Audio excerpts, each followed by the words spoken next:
Okay, today we're gonna be reacting to struggling with Gen Z's attachment issues. This video's by Suburban Will.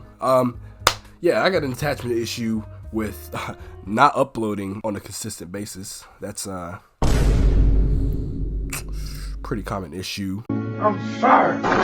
No, you straight, you straight. But we're fixing it, okay? We're fixing it. You ever have that one person in your life where it feels like you two are never on the same page? Like you tell them you like chocolate, but they always get you vanilla, or you two can never decide on what show you want to watch, or they just don't get your sense of humor, so every time you try to make a joke, it's really awkward. I was just gonna say that. That stuff be so awkward. Like, especially when you're trying to break the awkwardness with the funny joke, and then I'm the only one laughing. The other person, they not laughing. They're just like straight face, or they throw out one of those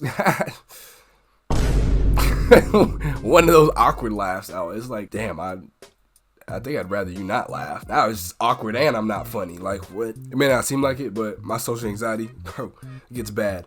If that happens right there, people can be very different sometimes, and this makes connecting with others hard. I've talked before about how as we're getting older, Gen Z is struggling with things like making new friends and starting relationships. Obviously, the simple solution is to just put yourself out there more and reach out to people. But things are often easier said than done. Every day, people are writing think pieces and posting TikToks about red flags, or complaining about how fake all their friends are. That stuff makes you not even want to like make connections with people, bro. That percentage of people will feel so skewed because that's like that negativity is just all out there for everybody to see. That's what you see besides the good. You see all the negative. I was trying to figure out how I was gonna say it. The negative outshines the positive in situations like this on the internet. Sure, some of these things are valid. Dealing with people you care about can cause a lot of stress sometimes. I've even seen people who prefer to talk to an AI instead of a real person.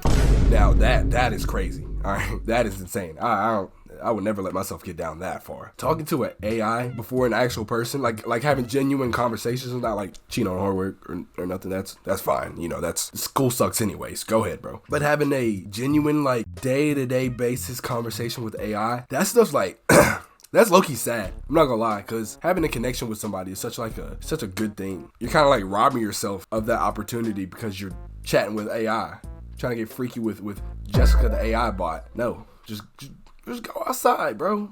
Just say hi. Look. All she could say is no. Fuck no. What? Yo, pause. With people is too complicated. Could you hit 4, please? Thanks. Now this shit right here, I don't blame anybody for not talking in here. This situation has to be like in a lot of people's top 5 awkward moments, like top 5 awkward spots to talk, maybe top 3. Because bro, if you say the wrong thing, the wrong first sentence, and you get no laughs or no like response, it's just quiet. And then on top of that, it feels like you're going through the floors way slower than you should be. Hot one out there today, huh? Yeah, today is quite warm. That right there. With a high of 88 degrees and a low of 56 degrees. You're cooked. Thanks for the report, weatherman. By the way, those are some nice shoes. Okay. I really like the color. Thank you. Shoes are essential for protecting one's feet as well as providing support for the spine and skeletal system. What? Wait, are you using ChatGPT to respond to me in real time? I think this is my floor. But whether it's friends, family, or someone you're dating, relationships are a two-way street. A few years ago, I learned about a concept called attachment styles, and they helped me identify some of my own behaviors that were affecting my relationships with people. I think that when you know how you and someone are different, it makes it easier. What did that say? Yo, you want to come over later and smash? They got a little tongue out all freaky and shit, bro. You know how you and someone are different. Don't say thank you. Don't say that shit like that, bro. It makes it easier to find the things you have in common. And that's why knowing your attachment style can be helpful for not only having healthy relationships, but starting new ones too. So if you've never heard of it, an attachment style is basically just the way you connect with other people. And there are 3 main ways to be attached to someone: anxious attachment, avoidant attachment, and secure attachment. I ain't gonna lie, I've never heard of these styles before. Hey, once we go through this, y'all comment below what attachment style y'all are. I'm gonna let y'all know mine once, of course, he gets to it. But I've never heard of this before. Attachment styles. Maybe this will help me out with, I don't know, social anxiety or something. Maybe it's the anxious one. A lot of people like to think they're pretty secure, but at least when it comes to Gen Z, not many people actually are. For example, anxious attachment. People with an anxious attachment style tend to have a negative view of themselves and a positive view of others. And this causes them to have fears of being abandoned by people in their lives. Oh, okay, never mind. Take that all back. It was, you were cooking at first, you said that, now, yeah, no. So I don't think this one's me. So anxiously attached people like to seek a lot of validation and reassurance from their loved ones. Being an anxiously attached person is constantly battling with the feeling of wanting to be close with other people, while also feeling like other people don't want to be close with you. I can somewhat relate to that. I think a lot of these are gonna be like, you can relate to bits and pieces, a little bit of this, a little bit of that, but it's not fully like I'm fully this attachment style. I feel like that, at least for me, that's probably what it's about to be. The best part about an anxious attachment style is that I am one of these people myself. And sometimes it's hard to accept that you aren't as secure as you thought you were. I remember the first time I took a test, and when it said I was a 95% match for an anxious attachment style, I was like, nah, this can't be right. I don't have a negative view of myself. I'm the GOAT. And I don't think all of my friends are gonna abandon me. But the thing about me is that I could be hanging out with my friends all day, and the moment someone says they're ready to go home, I immediately get sad. I could be tired and ready to go home myself. But in my head, I'm like, who knows when we'll see each other again? It could be a year.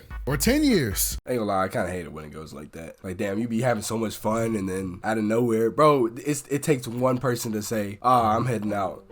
Then the rest of everybody in the group want to be like, yeah, bro, I gotta go home too. It's like, gosh, me too. What if this is our last time hanging out ever and we don't even know it? The thing about attachment styles is that on paper they seem simple, but in practice it can be hard to recognize your anxious attachment tendencies because they look different for everybody. It can even be something simple like that one friend who gets mad at you for not watching the 70 TikToks they send you every day. But another big thing with anxiously attached people is that they are very sensitive to changes in tone or mood. Sounds good. Thanks. Period. Do you hate me? What? No. Why would you ask that? What kind of psycho ends a text message with a period? What? That's just proper grammar. Everyone knows that you end a text with LOL, LMAO, or a laughing emoji, so I know you're not serious. She like halfway right. Yeah, halfway right. What are you talking about? It's just a period. Are you raising your voice at me? No, I'm not raising my voice. You're literally screaming at me right now. No, I'm not. Oh my God. You literally hate me. You literally hate me and you want me to die. No, that's not. I knew somebody like this. That shit can be draining. I'm not gonna lie. Mentally draining. And then sometimes physically, because it's like, dang, bro. And naturally, attachment styles aren't just about your friendships. In fact, I would say they're even more important when it comes to dating. And dealing with an anxiously attached partner can be a lot of work. And being anxiously attached in a relationship feels terrible. Hey, I'm back. Hey, where have you been all day? I was just hanging out with my friend Alex, just catching up. Alex is a gender neutral name. I can't tell if he was hanging out with a guy or another girl. Oh, I don't think I've ever heard you talk about Alex. Where do you know each other from? Oh, me and Alex go way back. We used to do everything together. I see. Alex must have played basketball with you too, huh? You know, on the men's team. Oh, nah. Alex wasn't really into sports. We met in English class, actually. Oh, okay. By the way, is Alex short for anything? Like, I don't know, Alexander? It's funny you say that, but Alex is just Alex. It's not short for anything, actually. Isn't that crazy? Yeah, that's unbelievable, actually. Oh, I gotta tell you about what we did at prom together, too. You know what? I got some errands to run. Have fun with Alex. At that point, just ask, bro. At that point, just ask. Alex, did I do something? A lot of times, anxious attachment styles are associated with women, and men are thought to be more avoidant. But there are plenty of anxious men out there too. But a lot of guys try to act nonchalant so they don't seem clingy. I know plenty of guys, when their girl is going out, they're like, bro, I'm chilling. I don't care what she doing for real. No, damn well. Hey, perfect. Hey, I paused on the perfect frame. Knowing damn well they tracking that Life 360, that Snapchat, Snap Maps. What else? What else is in the book? I can't think of any right now. Buddy's up all night checking her location every 5 minutes. Anxiously attached men are just as common and can be equally as dramatic. Hey babe, I'm going out with the girls tonight. You sure you're gonna be okay? Babe, it's fine. I'm a real man. I'm not insecure. I trust you. You're the best. I'll text you once we're at the bar, okay? Love you. All right, later. Have fun, be safe. What am I gonna do? Why hasn't she called me yet? It's been 2 whole minutes. I bet her ex is there and she didn't even tell me. Sarah's probably convincing her to cheat on me right now. You know, I knew she never liked me. I mean, what kind of girl goes out without her boyfriend anyway? She probably already found someone else and forgot about me. I bet he's taller than me too. I ain't gonna lie, I have had like 1 or 2 times where I've had something like this happen. Not this bad. I don't even drink, so not this bad. But it was, you know, a little skeptical. You can't let that stuff get to you, because like the whole time she's just chilling, hanging out with her friends, having a good time, dude. Don't let it get to you. It'll end up ruining the relationship if you let that get to you. I've been drinking so much. All right, now this is crazy. Hey babe, I'm back. Back already?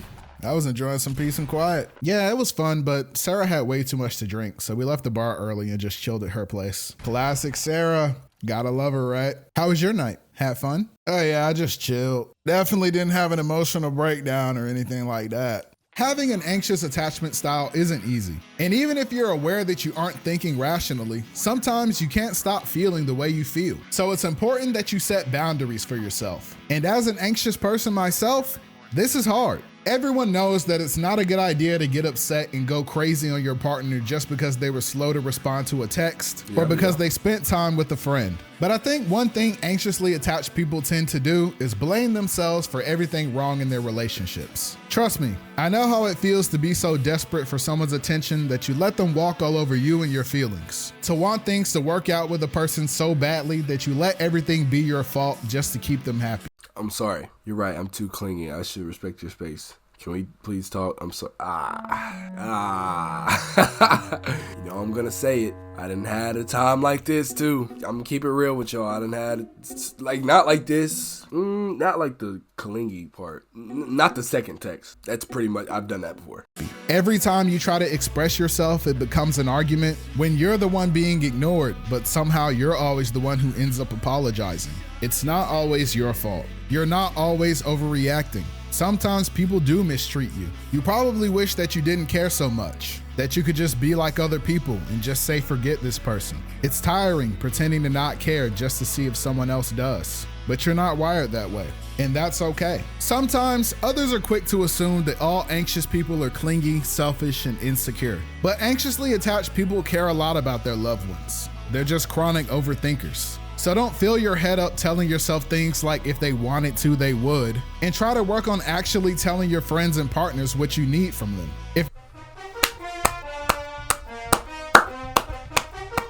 No, we need fast class for that. Hold on. Well said. They would, and try to work on actually telling your friends and partners what you need from them. If they do care, they'll at least try. And the biggest and hardest thing people with an anxious attachment style need to learn is how to give people space. When you and someone you care about aren't seeing eye to eye, you might be in a rush to want to fix things before they can abandon you forever. Sometimes people just need time to figure things out. And pressuring them to talk before they're ready isn't going to do either of you any good. And also, sometimes anxious people need space too. Even though we're pretty bad at taking it for ourselves. Your instinct is to rush to patch things up with someone before they can walk out of your life, but sometimes you need to reflect on what went wrong so you can actually grow from it. So learn to take space for yourself too. You'll honestly feel a lot better when you do. The people in your life do care about you and value you. People really do notice when you go the extra mile for them, and hopefully they'll learn to let you know that. Just remember that if people aren't responding to you, it might not be because they hate you, but rather because you have a bad habit of texting people at 3 a.m. On the other end, you have people with an avoidant attachment style. Avoidant people are kind of the opposite of anxious people because they tend to have a positive view of themselves and a negative view of others. So while an anxious person likes to seek validation and closeness with others, an avoidant person prefers to avoid that. And sadly for me, many of the people in my life are avoidant. What did I say? Sorry, I ghosted you for a whole week. It's a bad habit. Oh, God. No, I can't say. I mean, I've missed texts before. Is my attachment style? Or the first one, I guess, is my attachment style. Because I don't think this was going to be it. Because, I mean, I've missed texts before. And, I guess ghosted, but I didn't mean to. Imagine getting told I accidentally ghosted you. That's even worse than actually saying I ghosted you. Let me unpause this. People in my life are avoidant. And an anxious person dealing with an avoidant person is a bad combo. Avoidants are people who need a lot of space. And if it's not given to them, they take it anyway. So trying to pull an avoidant person back into your life when they're pushing you away only makes them push even harder. I think that avoidant attachment styles are more commonly associated with men, since men are known to be more closed off and don't like talking about our feelings. Like many avoidant people, men tend to see emotions as a distraction and that they should be minimized as much as possible. They also like to feel independent as well, not needing to rely on others for emotional support or reassurance. Dealing with avoidance can be difficult because they don't like to express their emotions or talk about how they're feeling at all. I remember I liked a girl who was very avoidant a lot, but trying to talk to her sometimes was genuinely like talking to a rock. Bro, and that gets annoying sometimes. Like, literally, like he said, it's like talking to a brick wall, and you're genuinely trying to, like, have a good connection with the person. They're just not wanting to reciprocate, like, the same energy or nothing. Not even like a few words. Literally just meh. Feels meh. I didn't like this scene, so and so. All right, we chilling.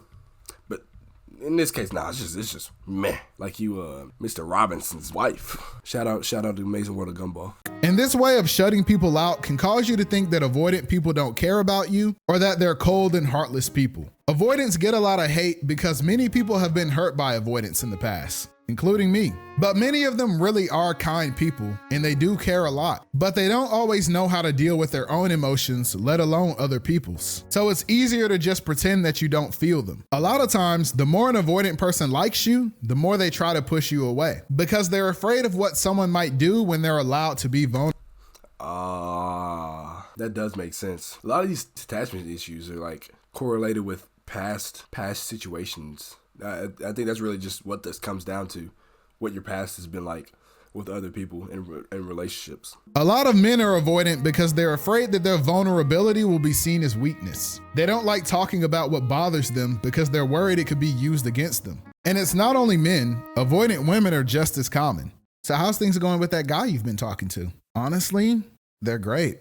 He's the sweetest, kindest person I've ever met. He listens to me. He makes me feel safe, and I feel like I can just be myself around him. Wow, that's so good. So you really like him? Yeah, I do like him. Too much. Wait, what? He's everything I've ever wanted in a guy, but that makes me feel weak. So I haven't texted or called him back in 2 days. What? We're flying to Philadelphia! Oh, hell no! Hell no! What? Why? I don't know. When we're apart, I miss him so much, but when we're together, I just feel like I need space. Well, don't you think you should reach out and talk to him if that's how you feel? Probably. But I think I'm gonna wait for him to quadruple text me first. Don't you think he'll be upset that you haven't spoken to him? I'll just tell him I've been busy. But really, I've just been distracting myself so I don't have to confront my emotions. You've got some serious issues. Yeah, my therapist said the same thing. Avoidant people need space. And honestly, you're entitled to that. Sometimes being around people and catering to their feelings can prevent you from focusing on your own. However, if you care about the people in your life, you should probably communicate when you're about to go ghost. In my experience, avoidant people have a tendency to just disappear. Everything will be going great between you two, and you feel like you're getting closer to this person, and then boom, they stop responding to you. And then a while later, they pop back up like nothing happened. This sucks. And unfortunately, there are a lot of people I see on social media who see no issue with this. The truth is that while you might feel like you want to disappear sometimes, there are still people in your life who care about you. And just going ghost can cause them to worry about your well-being or even your relationship with them. Now, I kind of do that. I ain't gonna lie, I kind of do that. Like in group chats, with the group chats at least. I don't really text in group chats that much. Or really at all. Like, don't get me wrong, I love my boys, I love hanging out and talking with them. I just don't text all the time in the group chats. You don't need to give people your whole life story, but you're also not the only person in the world who goes through things. Just reaching out to let people know you need some time to yourself is something everyone can understand. It's easy to demonize avoidant people as cold and uncaring. And a lot of times, they've already told themselves the same thing. They know they're bad at reaching out, but after so long, they start thinking you don't like them anymore, so they shut you out even more. So unfortunately, when dealing with an avoidant person, That's so real. I've done this shit so many times. It'd be like I'm busy and I see the text. I'm like, okay, I'm gonna reply later. I got that text at 11 a.m. It is now 2 a.m. in the morning. It's probably the most I'm gonna relate to the avoidant. Them anymore, so they shut you out even more. So unfortunately, when dealing with an avoidant person, you're probably gonna have to swallow your pride and do most of the reaching out yourself. Even if they're the one in the wrong and they want to apologize, you kind of have to be the one to leave the door open for them. And while an anxious person would sprint through the door, an avoidant person will wait for you to come drag them inside and lock the door behind them. One of the hardest things to do with an avoidant person is getting them to open up. They can be extremely guarded and even defensive, which can be frustrating to deal with. Yeah, he's great, but I just can't get him to open up and be vulnerable with me. He's so closed off sometimes. Yeah, guys can be like that. Has he ever opened up with you before? Not really, but there was this one time we got in a fight over something kind of petty. Yo, look, they got Goku cereal. I gotta cop these. Really? You're gonna spend extra money on cereal just because there's an anime character on it? Oh, yeah. I guess it is kind of silly, huh? Dang. Yeah, and then it's dry the rest of the day. It's like when he or she, I guess, shows that hobby or interest side of their self, and then you get like a response like that. It kind of makes, I guess, people not want to show that side of themselves again. That was kind of cold. Yeah, but I didn't realize it meant that much to him. I tried to apologize, but he kept telling me I didn't get it, but he wouldn't tell me why. It's just cereal. Well, I don't think it's about the cereal. Yeah, think about it this way. If you made him feel judged over something as petty as cereal, why would he feel comfortable coming to you about something more serious? Something more serial. Sorry. I guess you're right.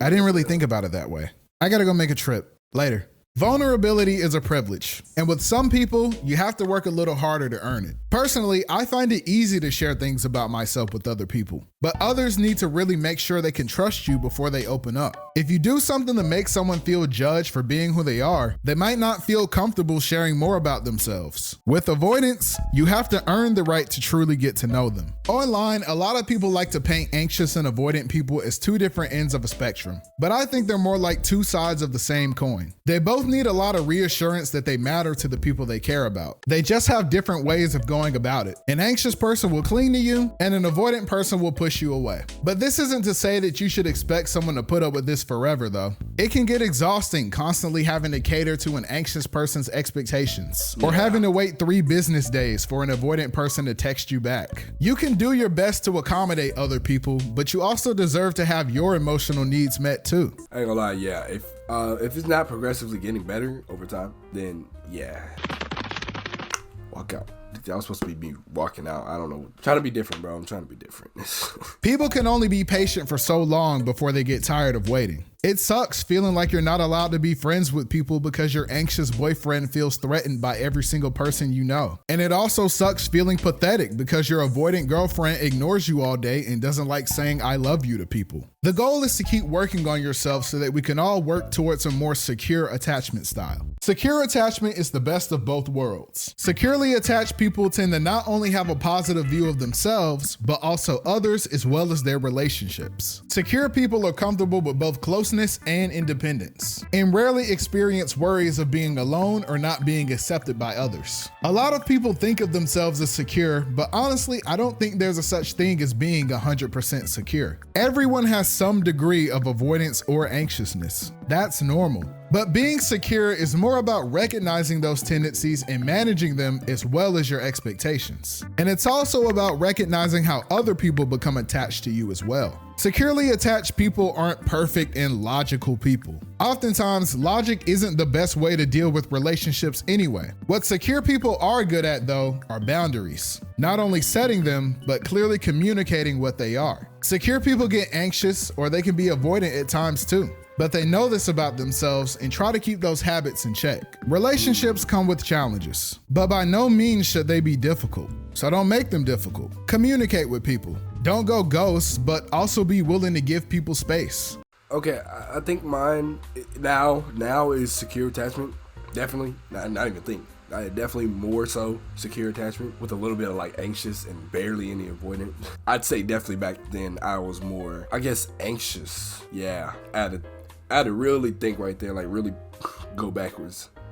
All right, I'm not that old. Hold on, I'm making myself. I'm only 20. All right. Be understanding and forgiving to the people you care about, and give others a chance to get to know you. Know when you're getting attached too quickly and might need to take a step back, but also know when you're the one preventing yourself from forming deeper connections with people. I'm not a therapist or anything like that, but I just like sharing the things that I've learned in case it helps someone else. I think we all want better ways to connect with each other, so remember to put yourself out there and be patient. Thanks for watching the video.